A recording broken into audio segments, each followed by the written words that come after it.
Is there a shortcut to riches? A shortcut is defined as a way of accomplishing something more directly and quickly than by ordinary procedure. It is a route more direct than that ordinarily taken. And the man who takes the shortcut knows his destination. He knows the route that is more direct, yet he will never arrive at his destination unless he starts and continues toward it, regardless of the interruptions he encounters or the obstacles he meets. We listed the 17 success principles as 1. A positive mental attitude. 2. Definiteness of purpose. 3. Going the extra mile. 4. Accurate thinking. 5. Self-discipline. 6. The mastermind. 7. Applied faith. 8. A pleasing personality. 9. Personal initiative. 10. Enthusiasm. 11. Controlled attention. 12. Teamwork. 13. Learning from defeat. 14. Creative vision. 15. Budgeting time and money. 16. Maintaining sound physical and mental health. 17. Using cosmic habit force. We want to show you the shortcut to riches. We want you to take the most direct route.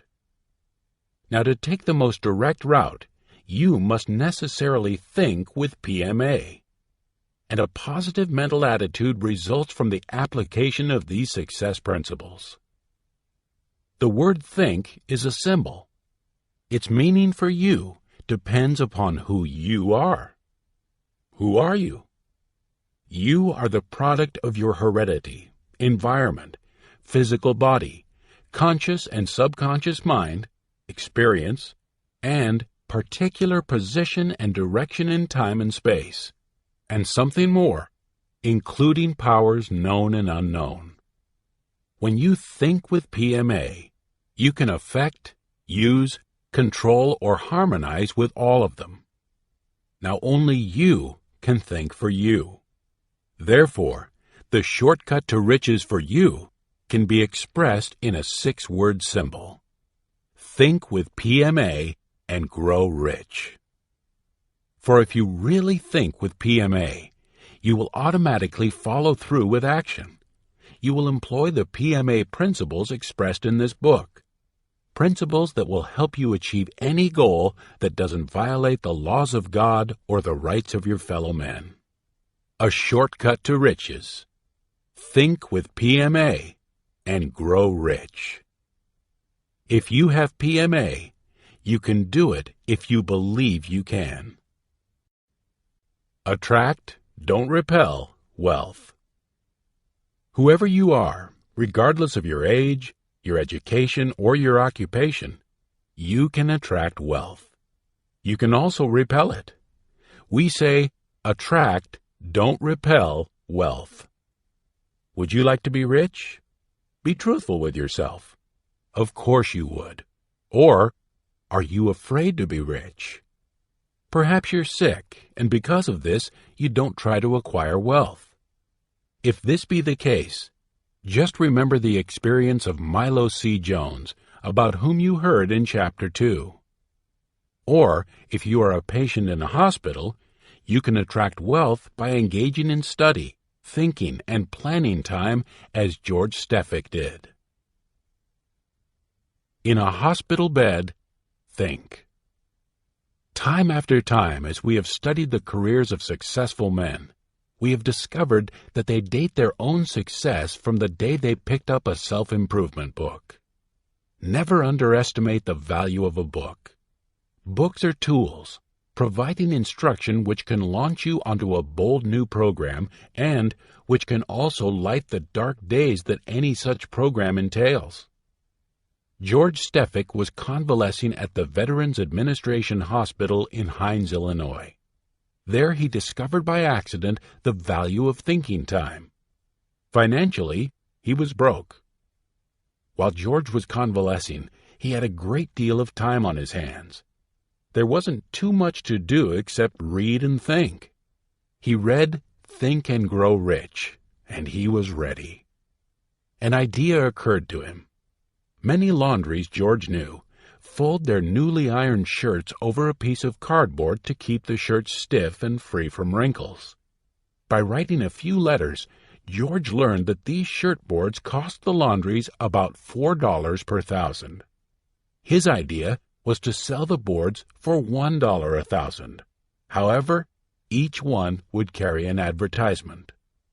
The advertisers would, of course, pay for the space, and George would make a profit. George had an idea, and he tried to make it work. When he left the hospital, he got into action.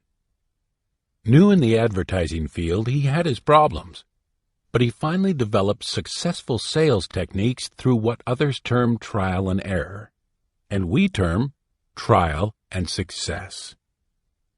George continued the custom he had started in the hospital to engage in study, thinking, and planning time each day. Even when George's business was moving ahead swiftly, he decided to increase his sales by increasing the efficiency of his service. The shirt boards, when withdrawn from the shirts, were not retained by the laundry's customers. Now he asked himself the question, how can I get families to keep these shirt boards with the advertisements on them? The solution flashed into his mind. What did he do? On one side of the shirt board, he continued to print an advertisement in black and white or in colors. On the other side, he added something new, an interesting game for the children, a delicious recipe for the wife, or a provocative crossword puzzle for the whole family. George tells about one husband who complained that his laundry bill had gone up in a sudden, unaccountable way. Then he discovered that his wife was sending in shirts to the laundry which ordinarily he would have worn another day, just to get more of George's recipes. But George didn't stop there. He was ambitious. He wanted to expand his business still further. Again he asked himself the question, how? And he found the answer. George Stefik gave the entire $1 per thousand he received from the laundries to the American Institute of Laundering. The Institute, in turn, recommended that each member help himself and his trade association by using George Stefik's shirt boards exclusively. And thus, George made another important discovery. The more you give of that which is good and desirable, the more you get. Now, a carefully planned thinking time session brought George Stefik considerable wealth. He discovered that a time apart is essential to any successful attraction of riches. It is in quiet that our best ideas occur to us. Don't make the mistake of believing that by a frantic kind of dashing around you are being your most effective and efficient self. Don't assume that you are wasting time when you take time out for thought. Thought is the foundation upon which all else is built by man. Now, it isn't necessary for you to go to a hospital to establish the habit of reading good motivating books, to think, or to make plans. And your thinking, study, and planning sessions need not be too lengthy. If you invest only 1% of your time in a study, thinking, and planning session, it will make an amazing difference in the speed with which you reach your goals. Your day has 1,440 minutes in it. Invest 1% of that time in a study, thinking, and planning session, and you will be astounded at what those 14 minutes do for you. For it may surprise you to find that when you develop this habit, you will receive constructive ideas almost any time or anywhere you might be, while doing the dishes, or riding the bus, or while taking a bath. Be certain to use two of the greatest yet simplest working tools ever invented. Tools used by a genius like Thomas Edison, a pencil and a piece of paper. For he always had handy paper and pencil, and thus you, like him, will record the ideas that come to you day or night. Another requirement to attract wealth is to learn how to set your goal. It is important for you to understand this. Few people, even when they realize its importance, really understand how to set a goal. Learn how to set your goals. There are 4 important things to keep in mind. A. Write down your goal. You will then begin to crystallize your thinking. The very act of thinking as you write will have a tendency to create an indelible impression in your memory. B. Give yourself a deadline. Specify a time for achieving your objective. This is important in motivating you. Set out in the direction of your goal and keep moving toward it. C. Set your standards high. Now, there seems to be a direct relationship between ease in achieving a goal and the strength of your motives. You have discovered for yourself in Chapter 9 how to motivate yourself at will, and in Chapter 10 how to motivate others. And the higher you set your major goal, generally speaking, the more concentrated will be the effort you make to achieve it. The reason? Logic will make it mandatory that you at least aim at an intermediate objective as well as an immediate one. So aim higher, and then have immediate and intermediate steps leading toward its achievement. The following question should stimulate your thinking. Where will you be and what will you be doing 10 years from today if you keep doing what you are doing now? D. Aim high. It is a peculiar thing that no more effort is required to aim high in life, to demand prosperity and abundance, than is required to accept misery and poverty. I bargained with life for a penny, and life would pay no more. However, I begged at evening when I counted my scanty store. For life is a just employer. It gives you what you ask. But once you have set the wages, why, you must bear the task. I worked for a menial's hire, only to learn dismayed that any wage I had asked of life, life would have willingly paid. You have to be bold enough to ask of life more than you may right now feel you are worth, because it is an observable fact that people tend to rise to meet demands that are put upon them. While it is exceedingly desirable that you blueprint your program from beginning to end, this is not always feasible. One doesn't always know all the answers between the beginning of a great enterprise or journey and its ending. But if you know where you are and where you want to be, and you start from where you are to get where you want to be, you will. If you keep properly motivated, move forward step by step until you get there. Take that first step. The important thing after setting a goal is taking action. A 63-year-old grandmother, Mrs. Charles Philippia, decided that she was going to walk from New York City to Miami, Florida. She reached Miami and while there was interviewed by newspapermen. They wanted to know if the idea of such a long journey on foot hadn't frightened her. How did she ever summon courage to make such a journey with her feet as her only mode of travel? "It doesn't take courage to take one step," replied Mrs. Philippia. "And that's all I did, really. I just took one step, and then I took another step, and then another, and here I am." Yes, you must take that first step. It makes no difference how much thinking and study time you spend. It will avail you little unless you also act. One of the authors was introduced to a man in Phoenix, Arizona by a friend. It was a rather odd introduction. Meet the man who received $1 million cash for a gold mine and now has the $1 million and also owns the mine. "How in the world did you manage such a thing?" came the question, asked with considerable awe. "Oh, I had an idea, but I didn't have any money. I did have a pick and a shovel. So I took my pick and my shovel and went out to make my idea a reality," he responded.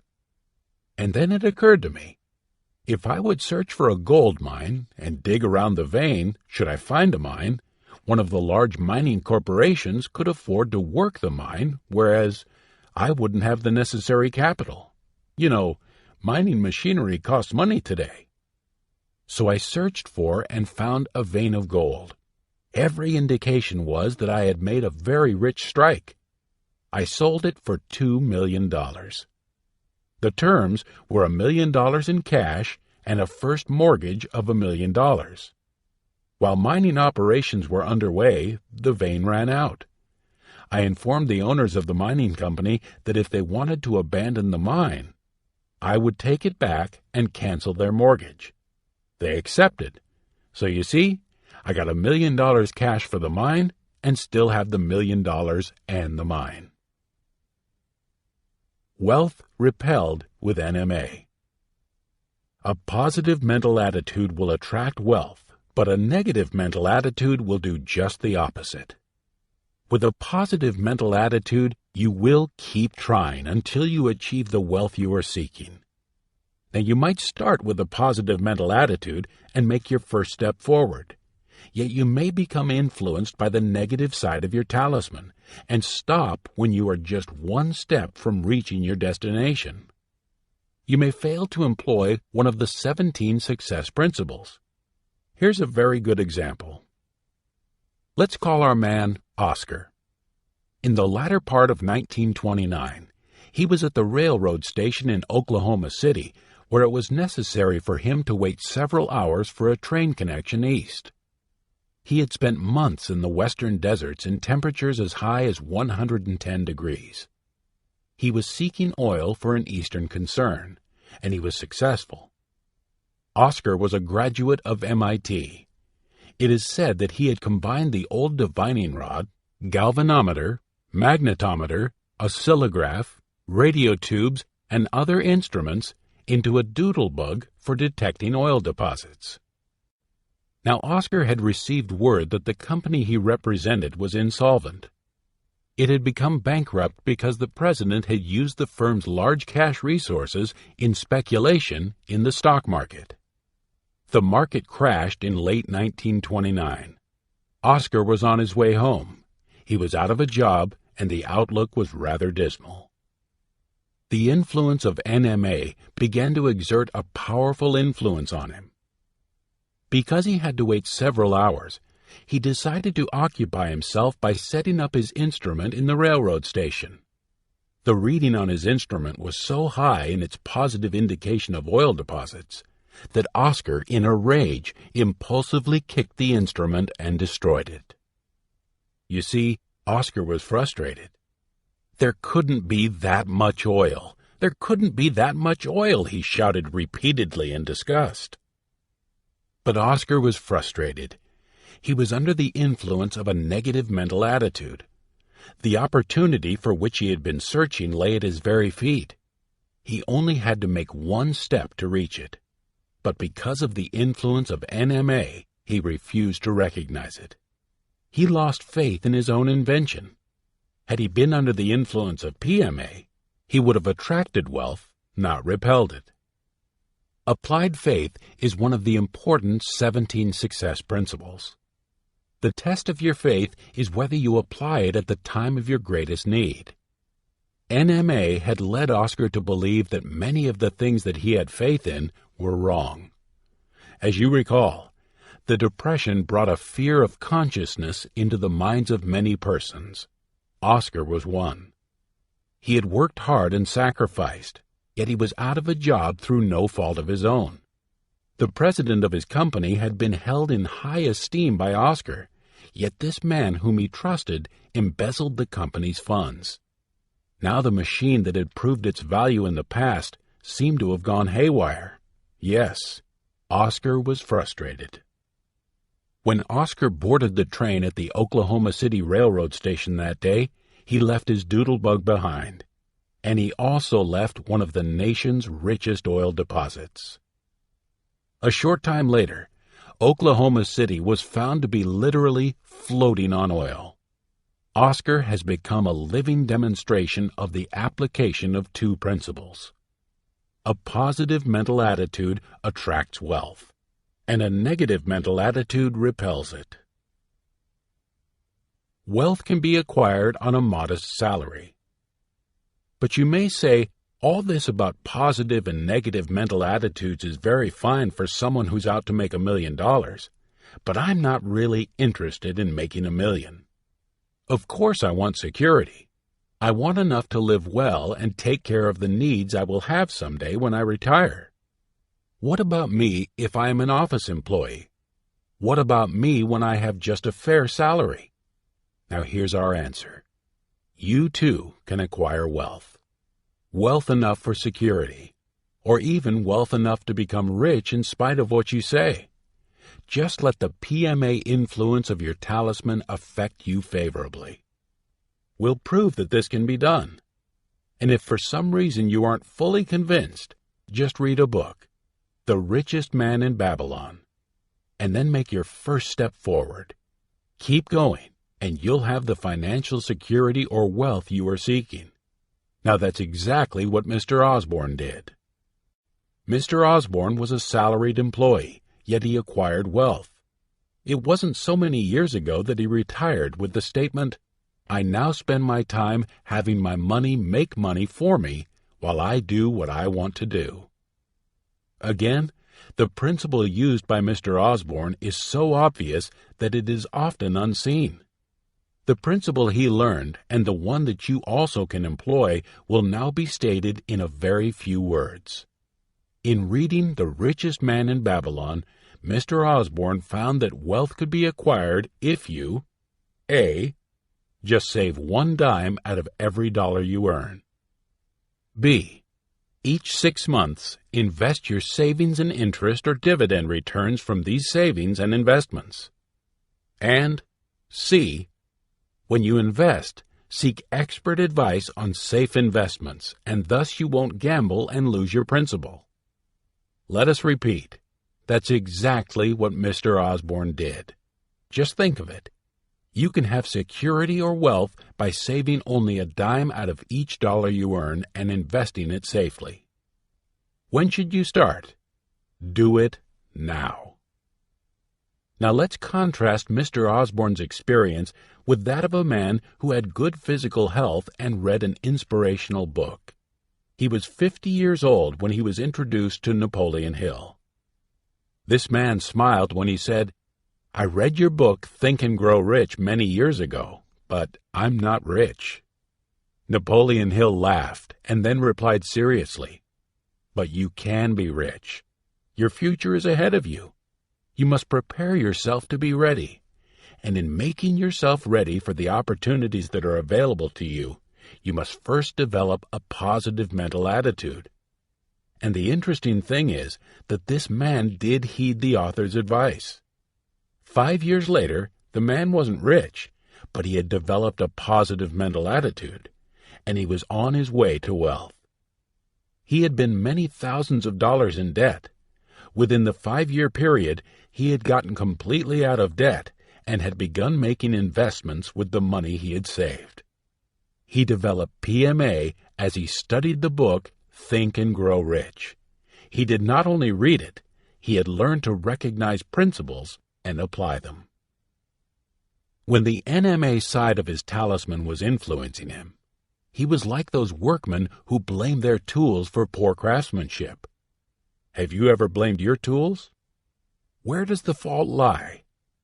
If you own a perfect camera and use the right film, if you have the proper set of rules to take perfect pictures under all types of circumstances, if someone else takes perfect photographs with your camera but yours are failures, does the fault lie with the camera? Could it be that you have read the rules but haven't taken the time to understand them? Or, if you do understand them, that you don't apply the rules? Could it be that you will listen to Success Through a Positive Mental Attitude, a book that could change the entire course of your life for the better, without taking the time to understand, memorize self-motivators, learn the principles that will guarantee success, and apply them? Your answer will be evident to you by your action. Now it's not too late to learn.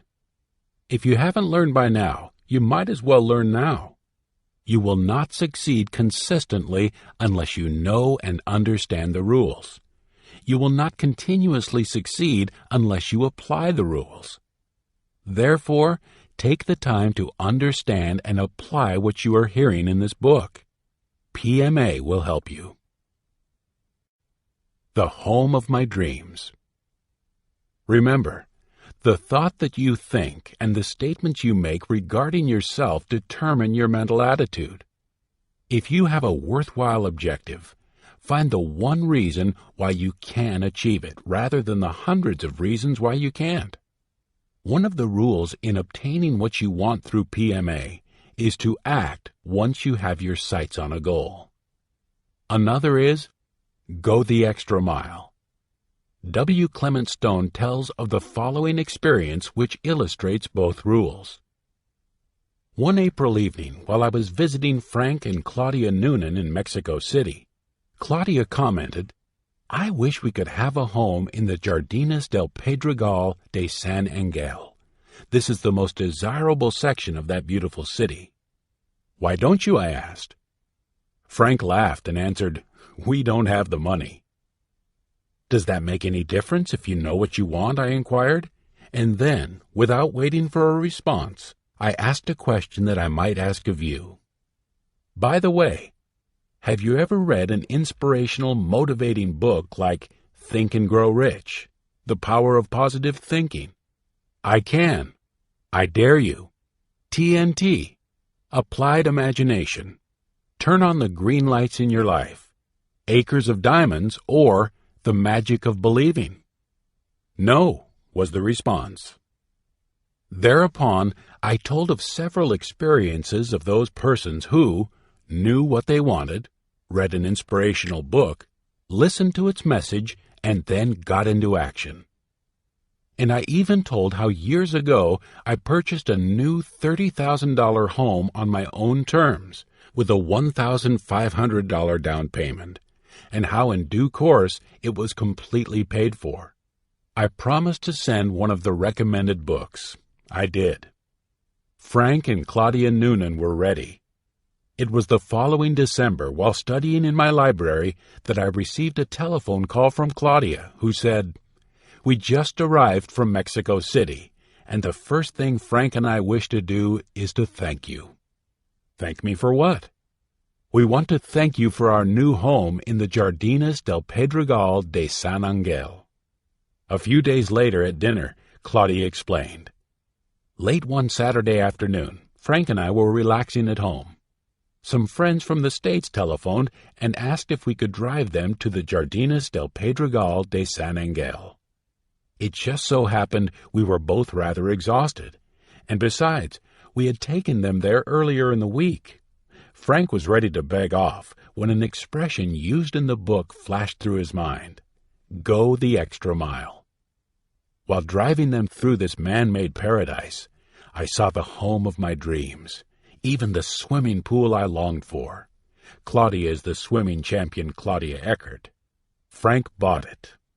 Frank said, "You might like to know that although the property cost in excess of 500,000 pesos, I only made a deposit of 5,000 pesos. It costs less for our family to live in the Jardines del Pedregal de San Angel than in our former home." "Why is this?" I asked in surprise.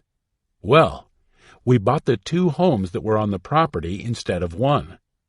The rent from the one house is enough to make payments on the entire enterprise." Now this wasn't so surprising after all. It's quite common for a family to buy a duplex apartment and rent one and live in the other.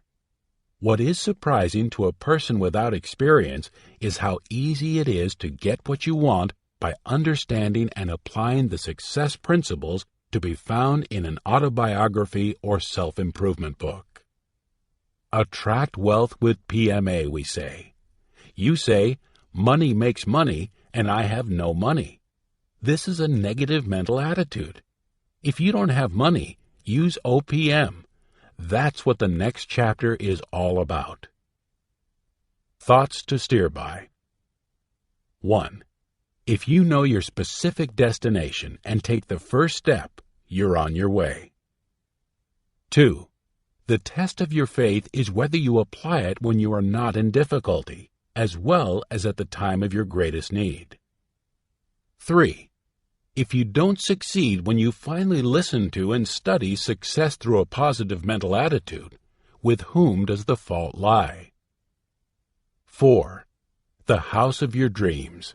You can have it. Like Frank and Claudia Noonan, you may buy 2 houses and rent one to pay for both. 5. Do you need to be in an accident or get sick and land in a hospital to establish the habit of regularly engaging in study, thinking, and planning time regarding your personal, family, or business life? 6. Have you made a start toward achieving desirable goals by A. writing down each goal, B. setting deadlines for reaching them, C. setting high goals, and D. inspecting your written statements daily? 7. Where will you be and what will you be doing 10 years from today if you keep on doing what you are doing now? 8. The Richest Man in Babylon. This book gives you a proven formula of success. A. Just save 1 dime out of every dollar you earn. B. Each 6 months, invest your savings and the interest or dividend returns from these savings and investments. C. Before you invest, seek expert advice on safe investments. D. If you need the money you are saving for living expenses or necessities, then work an extra hour or more so that you have no excuse for not saving 10% of your earnings. Engage in studying, thinking, and planning time with PMA.